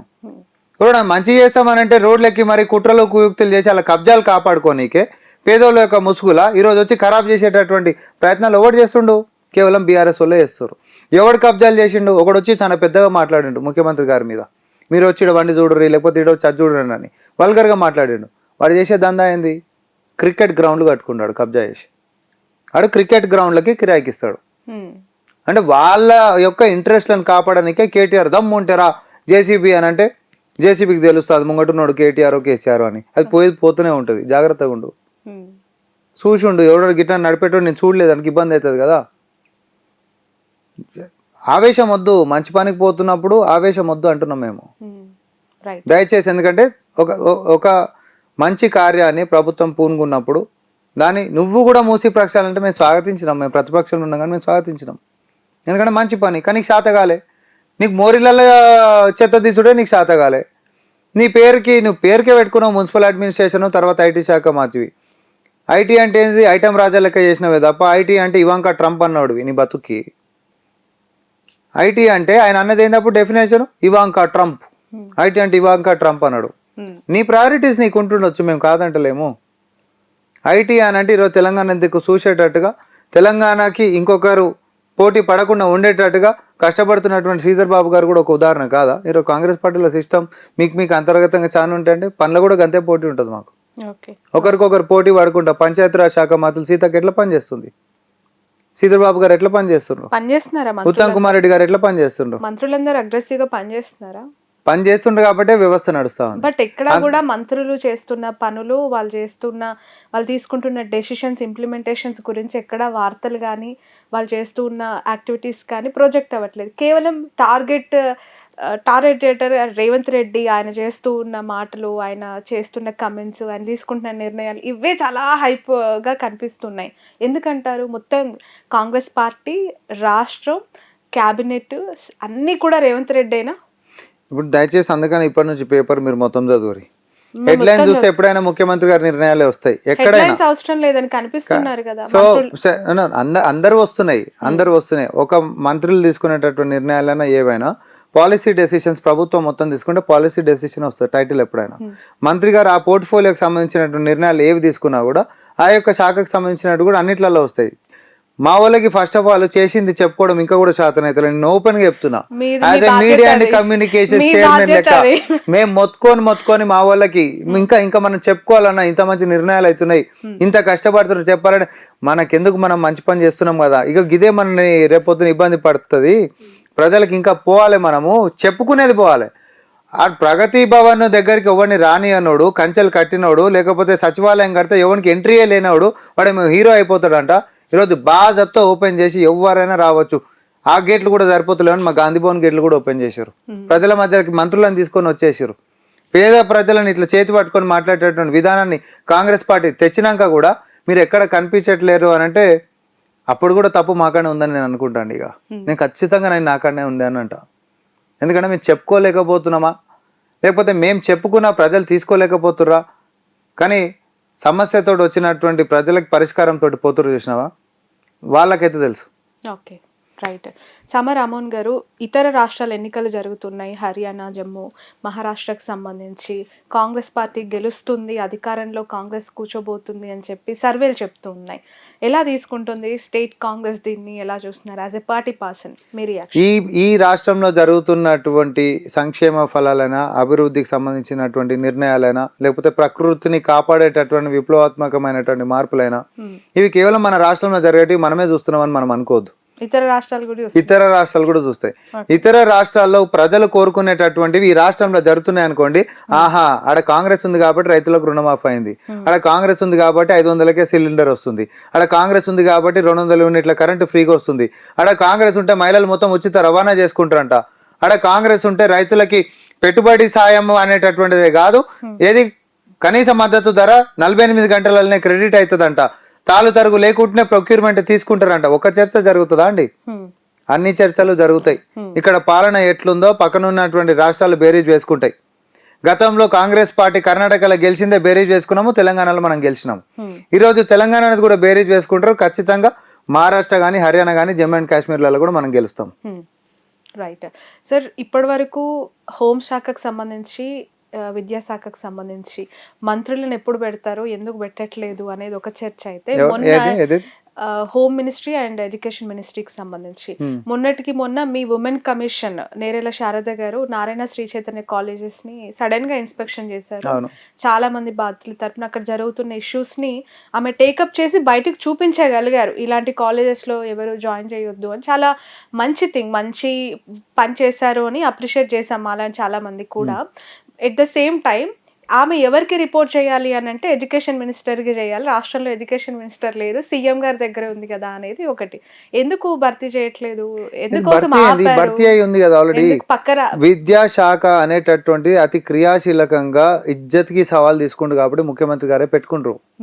నేను చెప్తున్నా లేదు ఎందుకు అనంటే ప్రతి మండలంలో స్కూల్స్ రావాలి, ప్రతి మండలంలో కూడా క్వాలిటీ ఎడ్యుకేషన్ పెరగాలి. ఎందుకంటే తెలంగాణలో క్వాలిటీ ఆఫ్ ఎడ్యుకేషన్ ఇండెక్స్లో మనం చూస్తే దేశం మొత్తంలో లాస్ట్ బట్ 1 మనం.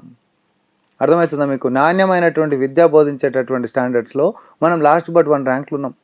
10 సంవత్సరాలలో సాధించుకుంది ఏంద్రా అంటే పిల్లలకు ఇలా స్టాండర్డ్స్ నేర్పించలేనటువంటి స్థాయికి ఎందుకు పోయినాం? అట్లా అని చెప్పి నిష్ణాతులైనటువంటి టీచర్లు మన కాడ లేరా? ఉండ్రు. రాగానే మనము ఎందుకు టీచర్ల కొలువులు ఇచ్చినాము? పోస్ట్పోన్ చేయమన్నా చెప్పకుండా వినకుండా లేదు ముచ్చట్లేదు, ఒక యాన్యువల్ ఇయర్ వేస్ట్ కావద్దని చెప్పి కొలువులు ఎందుకు ఇచ్చినాం? Priority matters. ముఖ్యమంత్రి గారి యొక్క ప్రయారిటీ విద్య. ఇంకోటి నేరెళ్ళ శారద గారు పోయినరు అని అంటే మంచి పని కదా, let us all welcome it. గత 10 సంవత్సరాలు ఎప్పుడు జరగలేదు. వెళ్ళినందుకు ఎవరు తప్పు పట్టట్లేదు రామ్మోహన్ గారు, వెళ్ళినందుకు తప్పు పట్టట్లేదు. అక్కడ ఉన్న ఇష్యూస్ టేకప్ చేసి ఒక నివేదిక రాస్తాము, ఆ నివేదిక గవర్నమెంట్ కి సమర్పిస్తాము అంటున్నారు. కానీ ఎడ్యుకేషన్ మినిస్టర్ కి ఎందుకు అనంటే ఒక డిపార్ట్మెంట్ అది, దానికి సంబంధించిన ఒక పెద్ద వింగ్ ఉండాలి. ఇన్స్పెక్షన్ ముఖ్యమంత్రి గారే దానికి మంత్రి. ఎన్ని చూసుకుంటారండి ముఖ్యమంత్రి చూసుకుంటారు? ముఖ్యమంత్రి గారే మొత్తం ముఖ్యమంత్రి గారు. కాంగ్రెస్ పార్టీలో నాయకులు కరువయ్యారా? గెలిచిన ఎమ్మెల్యేలకి మిగతా వాళ్ళకి మంత్రి పదవుల కోసం చూస్తున్న వాళ్ళకి ఇవ్వకూడదని ఫిక్స్ అయ్యారా? లేదు అంటే పక్క పార్టీల నుంచి వచ్చే వాళ్ళ కోసం ఆపారా? ఇది క్వశ్చన్. చాలా స్పష్టంగా చెప్పిండ్రు ముఖ్యమంత్రి గారు. పక్క పార్టీల నుంచి వచ్చినటువంటి వాళ్ళకి ఎట్లాంటి పదవులు ఇచ్చేటటువంటి లేదు, మంత్రి పదవులు అనేటటువంటి అంశం ఇక్కడ ముచ్చటే లేదు. చాలా స్పష్టంగా ఎప్పుడో ఆయన వివరణ ఇచ్చిండు దీని గురించి. కాబట్టి దాని గురించి ఇక్కడ చర్చనే లేదు. సో విద్యకి సంబంధించినటువంటి విషయంలో విద్య ఒకటే కాదు, అంతెందుకు గ్రేటర్ హైదరాబాద్ మున్సిపల్ శాఖ కూడా మన ముఖ్యమంత్రి గారి దగ్గరనే ఉంది. ఈరోజు ఈ ప్రక్షాళనలు జరగడమైనా రెస్టారెంట్ అలా 10 ఏళ్ల సంది అందరం తిన్నాం బానే, బిల్లులు మాత్రం కట్టేసేసినాం. ఏం తిన్నామో ఎవరికి తెలియదు. మొన్న వెనకపోతే ఒక్కొక్కటి కిచెన్లల్లో మనకి ఎంత అధ్వానమైనటువంటి తిండి పెడుతుర్రో మనకు మొన్న తెలిసింది. అప్పటి నుంచి జనాలు చాలా జాగ్రత్తగా కాదు, వ్యవస్థ పనిచేయడం మొదలుపెట్టింది అనుకోండి. ఫుడ్ క్వాలిటీ దగ్గర నుంచి యంత్రాంగం పనిచేస్తుంది కాబట్టి పనిచేపించేటటువంటి చేతిలో ఆ యొక్క మంత్రిత్వ శాఖ ఉంది కాబట్టి ఈరోజు మనం తింటున్నటువంటి దాంట్లలో ఏది ఆరోగ్యంగా ఉండేటటువంటిది, స్టాండర్డ్స్ ఫాలో అవుతున్నటువంటిది ఈరోజు మనం చూస్తున్నాం. లేకపోతే మనం ఏమన్నా కానీ ఇక పని చేసిరా గతంలో 10 ఏళ్లలో ఏ రోజైనా రెస్టారెంట్ మీద రైడు, ఇగో పలానా ఫుడ్ క్వాలిటీ బాగాలేదు కాబట్టి పలానా బంద్ చేస్తామనేటటువంటి హెచ్చరికలు జారీ చేసిరా? పని చేస్తున్నాం కదా. ఈరోజు మూసి ప్రక్షాళన అయినా, మీరు హైడ్రా తీసుకోండి, రెస్టారెంట్స్కి సంబంధించి తీసుకోండి, ఏవన్నా తీసుకోండి, విద్యా వ్యవస్థకు సంబంధించిందైనా తీసుకోండి. అంతెందుకు ఇప్పుడు పంచాయతీ రాజ్ సిస్టంలోకి వచ్చేటటువంటి అంగన్వాడీ సెంటర్లలో కూడా ఇప్పుడు చిన్నపిల్లలకి సంబంధించినటువంటిది కరికులమే మార్చిండ్రు. పెద్ద పెద్ద స్కూళ్ళల్లో ఉండేటటువంటివి ఏదైతే లెర్నింగ్ టెక్నిక్స్ ఉంటాయో పెద్ద పెద్ద స్కూళ్ళల్లో ఇంటర్నేషనల్ స్టాండర్డ్స్ అని బోర్డు పెట్టుకుంటాడు కదా, అట్లాంటి స్టాండర్డ్స్ పిల్లలకు తీసుకొని పోతున్నాం. మరి ఇవన్నీ ఎవరి కోసం చేస్తున్నాం? మన కోసం చేస్తున్నాం. మన పిల్లలు, తెలంగాణ పిల్లలంతా మన పిల్లలు, మన ఇంటి పిల్లలు అనేటటువంటి ఆలోచనతోటి ముందుకు పోతుంది వ్యవస్థ. దీన్ని అందరు వెల్కమ్ చేస్తారు. ఎంత పెద్ద కార్పొరేట్ అయినా నేను ఎవరినైనా శాసించగలుగుతా అనేటటువంటిది మదమెక్కిన ఏనుగులు లెక్క చేస్తే నడవదు అనేటటువంటి దానికి మేము ఉదాహరణ హైడ్రా చూపించినాం. ఎంత పెద్ద కార్పొరేట్ వాడు అయినా నువ్వు కబ్జా చేస్తే కబ్జానే, లేక్ వ్యూ అని చెప్పి లేక్లనే కట్టినాం అనుకో, అదే లేక్లనే కలిసిపోతుంది అనేటట్టు మెసేజ్ ఇచ్చిన. ఆ ఏళ్ళ నుంచి ఈ ఏళ్ళ దాకా లేక్ వ్యూ అని 7 యాడ్లు వస్తలేవు. ఎందుకనేది కూడా నేను చాలా స్పష్టంగా చెప్తాను. నేను ఏ పేపర్ చూసినా లేక్ వ్యూ 100%. ఎందుకనంటే అసలు సర్వే నంబర్లు మార్చేసేయాలి, అన్ని క్రియేట్ చేసేసేయాలి, ఇక్కడ కట్టేసేయాలి. మన ఇష్టమా? అంటే నెక్స్ట్ జనరేషన్ లేదు, ప్రకృతి వద్దు, చెరువులు వద్దు, కుంటలు వద్దు, అండర్ గ్రౌండ్ వాటర్ వద్దు, రేపొద్దున కాంక్రీట్ జంగల్ చేసేసుకొని చచ్చిపోయినాక నువ్వు ఎన్ని లక్షల కోట్లు పెట్టినా రిపేర్ సిస్టమ్ కాదు. నేను చెప్తున్నా, సమస్యని జటిలం చేసుకొని పోయిన తర్వాత కొంతకాలం తర్వాత నువ్వు రెట్రోస్పెక్టివ్ రిపేర్ చేస్తామంటే సాధ్యమయ్యేటటువంటి పని కాదు. నువ్వు ఈ రోజు చేసే పని ఈ రోజే చేయాలి. యాక్ట్ టుడే 50 ఏళ్ళ సంది యాక్టింగే నడిచింది, యాక్షన్ జరగలే. రైట్. ఈ బీఆర్ఎస్ పార్టీ నుంచి వలసలు చాలా ఉంటాయి అని చెప్పి పదే పదే కమెంట్స్ చేశారు. ఏమైంది? ఎంతవరకు వచ్చింది? వాళ్ళు రావట్లేదా? మీరు ఆపారా? మేము ఆపడము అనేటటువంటిది ఖచ్చితంగా చెప్పినాం. ఎవరన్నా కాదని చెప్పి, ఎందుకంటే వీళ్ళకి పదవుల కోసం రావాలనుకునేటోళ్ళు మాత్రం రాకండి అనే స్పష్టత ఇచ్చిన తర్వాత ఆగేటోళ్ళు ఆగిరేమో. అయినా సరే మేము వచ్చేటోళ్ళం వస్తామనంటే వచ్చేటోళ్ళు రండి అనుకున్నారు, వచ్చిండ్రు. అది కూడా ప్రజాపాలనలో మేము కూడా భాగస్వామ్యం అవుతాం అనేటోళ్ళు వచ్చిండ్రు. రేపు పొద్దున కాన్సిక్వెన్సెస్ ఏదైనా కూడా మీ ఇష్టం అని చెప్పినాం. కాన్సిక్వెన్సెస్ ఏదైనా మేము సిద్ధం, మళ్ళీ ఎన్నికలు వస్తే మళ్ళీ ఎన్నికలకైనా పోతాం అనేటటువంటి ఒక తెగిడుపుతోటి వచ్చినటువంటి వాళ్ళని స్వాగతించినాం. దాంట్లో తప్పేముంది? ఓకే. దానం నాగేందర్ గారి విషయంలో రేవంత్ రెడ్డి గారికి ఎక్కడో ఒక గ్యాప్ వచ్చిందని ఒక వార్త. అది హైడ్రా క్రియేట్ చేసిన గ్యాప్ అని, రాజీనామా చేయమంటే చెయ్యట్లేదని ఒక పంతం కొనసాగుతుంది. మీరు అడిగిన క్వశ్చన్లో నేను ఒకటంట, హైడ్రాకి సంబంధించింది ఫస్ట్ దానం నాగేందర్ గారిది. అయిన తర్వాత ఎన్ని ప్రోగ్రాంలు కలిసి చేసిర్రు, దేవుని దగ్గర ఎంత కలిసి ఉన్నారు, గణేశుని కాడ ఎట్లా కలిసి ఉన్నారు, రివ్యూ మీటింగ్ల కాడ కానీ, కాన్స్టిట్యున్సీకి వచ్చినప్పుడు కానీ, లేకపోతే సచివాలయంలో కానీ, ఆఖరికి తెలంగాణ తల్లి విగ్రహం దానికి సంబంధించి లీడ్ రోల్ ఎవరుండ్రు అండి మీరు? ఎందుకు ఇది అసలు ఇవన్నీ ఎట్లా పోతాయి? అసలు ఆయన కాన్స్టిట్యూన్సీ ప్రోటోకాల్ పాటించాలి కాబట్టి, ఆయన ఎమ్మెల్యే కాబట్టి ఆయన ఉన్నారు అక్కడ, కనిపిస్తున్నారు. మరి ఆన్సర్ కూడా ఇంటర్నల్ ఏం జరుగుతుందని మాలాంటి వాళ్ళకి తెలియదు. మీరు అటు సైడ్ పార్టీలో ఉన్న వ్యక్తి కదా, అందుకని అడుగుతున్నారు. ఈ యాటిట్యూడ్ ఉంటే భార్య భర్తలు కూడా బతకలేరు. నువ్వు నా మీద ప్రేమ నటిస్తున్నావు కానీ నీకు ప్రేమ లేదు అని చెప్పి క్వశ్చన్ మొదలైంది అనుకోండి, ఎవడు నిలబడ్డాడు ఈ జీవితంలో. దయచేసి ప్లీజ్ మీరేమనుకుంటారు అనేది జవాబు మా కాడ లేదమ్మా. కానీ వాళ్ళిద్దరు కలిసి ఉండరా అని అంటే ఖచ్చితంగా ప్రోటోకాల్ ఫాలో అవుతారు. ఆయన ఈ పార్టీలకు వచ్చినందుకు ఆయనను మేము గౌరవించుకుంటున్నాము. ఆ స్థానిక ఎన్నికల్లో రేపు పొద్దున మంచి చెడు ఏమైనా జరిగినా కూడా మీకెందుకు, నేను చూసుకుంటా అనేటటువంటి ధైర్యం ఆయనకు ఉంది. అన్నిటికీ సిద్ధపడి వచ్చినటువంటి వాళ్ళని మేము కాపాడుకుంటాం 100%. మీ ప్రభుత్వం పైన బీజేపీ పార్టీ నేతలు 2 స్టాండ్స్ తో కొనసాగుతున్నారు. ఒకవైపు ఏమో ఈ హైడ్రా విషయంలో ఒకరు సపోర్ట్ చేస్తూ ఉంటారు, మరొక ఎంపీ వచ్చి అపోజ్ చేస్తూ ఉన్నారు. ఏ ఎంపీ? బీజేపీ వాళ్ళ విషయంలో ఎలా చూస్తుంది కాంగ్రెస్ పార్టీ? స్టాండర్డే లేని వాళ్ళకి ఏ స్టాండ్ ఉంటుంది చెప్పు? వాళ్ళకి ఏదైనా ఒక స్టాండర్డ్ ఉందా? ఫలాంది మా స్టాండర్డ్ అనేటటువంటిది ఉందా? ఇప్పుడు ఆ బుల్డోజర్ రాజ్యం వద్దనే కదా సుప్రీంకోర్టు ఈ దౌడ ఆ దౌడ పగలగొడితే ఆడ మొత్తం ఆగిపోయింది. పేదోళ్ళ ఇండ్లు కూలగొట్టుడు కాదు, ఆడ జస్ట్ మతం అనేటటువంటి దాంతో, దళితులు అనేటటువంటి దాంతో దొంగతనాలు వాళ్ళకి ఆపాదించేసి ఇండ్లు కూలగొట్టేసారు. నేను ఒకటి అంటున్నా, సపోజ్ నేను ఒక పర్సన్ని XYZ పర్సన్ని ఇల్లు కూలగొట్టాలని నేను డిసైడ్ అయిపోయినా, జస్ట్ దొంగతనం కూడా చిత్రీకరించవద్దు, పోలీస్ వ్యవస్థ నీ చేతుల్లోనే ఉంటుంది. వాడు దొంగ కాబట్టి నేను కూలగొట్టే నిర్ణయం ఉంది కాబట్టి నేను కూలగొట్టేస్తానంటే అది అసలు మానవీయ కోణం ఉందా? అయినా అది వాళ్ళు చేసిన పని. వాళ్ళు వచ్చి ఈరోజు ఈ కూలగొట్టుల గురించి మాట్లాడితే ఇక వాళ్ళకి ఎట్లాంటిది లేదు, వాళ్ళకి ఎట్లాంటి తలాతోకలేనటువంటి వాదన. ఈటల రాజేందర్ గారు ఒకటి మాట్లాడతారు, రఘునందన్ గారు ఒకటి రఘునందన్ గారు అన్న మాట్లాడుతారు. సుప్రీంకోర్టు ఆయన ఒక అడ్వకేట్ కాబట్టి సుప్రీంకోర్టు చెప్పింది ప్రకృతిని కాపాడాలని కొట్టిపడేయాల్సిందే, కొట్టాల్సిందే, సుప్రీంకోర్టు కంటే పెద్దలు ఎవరైనా ఉండ అనేటటువంటి అంశం ఆయన చెప్తున్నారు. ఎందుకంటే కోర్టు చెప్పింది కాబట్టి. అంతేకాదు ఎన్జిటి నేషనల్ గ్రీన్ ట్రైబ్యునల్, మీరు నమ్మరు, విస్తుపోయే నిజం ఏంటి తెలుసా, the most polluted water body కింద మూసి మనం ఈరోజు ఉన్నాం, ది మోస్ట్ కంట్రీలా. అసలు నిజంగా దాని రిపోర్ట్ గిట్ట చదివి దానివల్ల అడ్డమైనటువంటి రోగాలే కాదు, ఆఖరికి అది కిందికి నల్గొండ జిల్లాకు పోయిన తర్వాత ఆ నీళ్ళని నమ్ముకొని వ్యవసాయం చేస్తున్నటువంటి కూరగాయలు తిన్నా అండర్ గ్రౌండ్ వాటర్ కాడికించి వచ్చినప్పుడు తీసుకుంటే దీర్ఘకాలం సమస్యలో సంతానలేమి సమస్య కూడా ఈరోజు ప్రఖ్యాతిగాంచినటువంటి ఇన్స్టిట్యూషన్ చెప్పినాయి.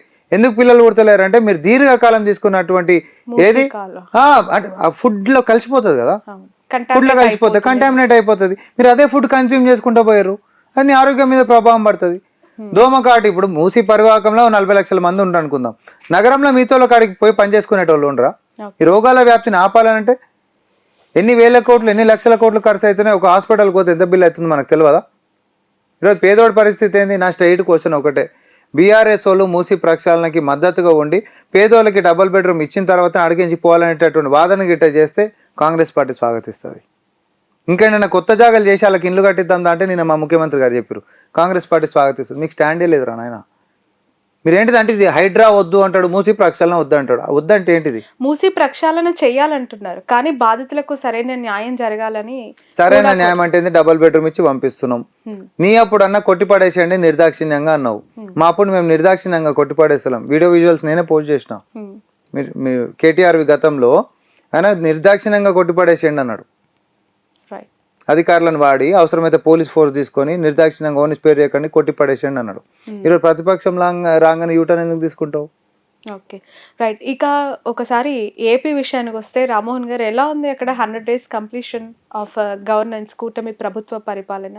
మీ ఏమో అండి, నేను తెలంగాణకు సంబంధించిన కాబట్టి ఒక అభిప్రాయం ఉంటది కదా కాంగ్రెస్ పార్టీకి సంబంధించి. నాకు వాళ్ళ అభిప్రాయం వద్దు, నాకు వాళ్ళ రాజకీయం వద్దే వద్దు, నేను దాని గురించి ప్రస్తావించే దానికి ఎంత దూరం ఉంటే అంత మంచిగా. రైట్. ఇక్కడ కూడా టీడీపీ ఉంది, జనసేన పార్టీ యాక్టివ్ గా మాట్లాడుతూ ఉంటారు కొన్ని ఇష్యూస్ పైన. డిక్లరేషన్ అంశాన్ని ఎలా చూస్తున్నారు రామ్మోహన్ గారు? ఏ జనసేన పార్టీ ఏ నాయకుడు ఏ అంశం మీద మాట్లాడిండు? ఇక్కడ యాక్టివ్ గా వాళ్ళు ఏదో ఒకరి పేరు చెప్పురి. పవన్ కళ్యాణ్ గారి పార్టీ లేదంటారా? ఒక నాయకుడి పేరు ఎప్పుడు ఇక్కడ అడ్రస్ చేసిన నాయకుడి పేరు? నాయకుడిని క్రియేట్ చేసుకోలేదులేండి, పవన్ కళ్యాణే నాయకుడు ఆ పార్టీ. జవాబు మీ కాడనే ఉంది, పవన్ కళ్యాణే నాయకుడు. అట్లాంటప్పుడు హైడ్రాకి నేను మద్దతు, మహారాష్ట్రంలో కూడా ఉంటే బాగుంటుంది అని చెప్పి అన్నాడు. ఏంటండి? హైడ్రాకి నా మద్దతు, మహారాష్ట్రంలో కూడా ఇట్లాంటిది ఉంటే బాగుంటుంది అని చెప్పి పవన్ కళ్యాణ్ గారు అన్నారు. ఆ పవన్ కళ్యాణ్ గారు రీసెంట్ గా తిరుమలకు వెళ్ళి డిక్లరేషన్ గురించి మాట్లాడారు కదా, కాంగ్రెస్ పార్టీ ఎలా చూస్తుంది? మీ ఒపీనియన్ ఏంటి? నేనేమంటున్నా, ఆ రాష్ట్రంలో ఉంటున్నప్పుడు ఆ కాంగ్రెస్ పార్టీ వాళ్ళు మా వాళ్ళు అక్కడ రిబటల్స్ ఇస్తారేమో, ఇక్కడికి వచ్చినప్పుడు ఈ అంశాల వరకు వచ్చినప్పుడు ఈ ప్రభుత్వం ఇప్పుడు ఆయన పక్క రాష్ట్రమైన హైడ్రాక్ సంబంధించి పాజిటివ్ గా ఒక లైన్ మాట్లాడినప్పుడు మీరు కూడా డిక్లరేషన్ గురించి ఆయన తీసుకుంటున్న స్టెప్స్ పైన మీ ఒపీనియన్? ఎందుకంటే పవన్ కళ్యాణ్ గారు నెక్స్ట్ వీక్ ఏం మాట్లాడుతారో నాకు తెలియదు కాబట్టి నేను దాని గురించి గట్టిగా మాట్లాడలేకపోతున్నాను.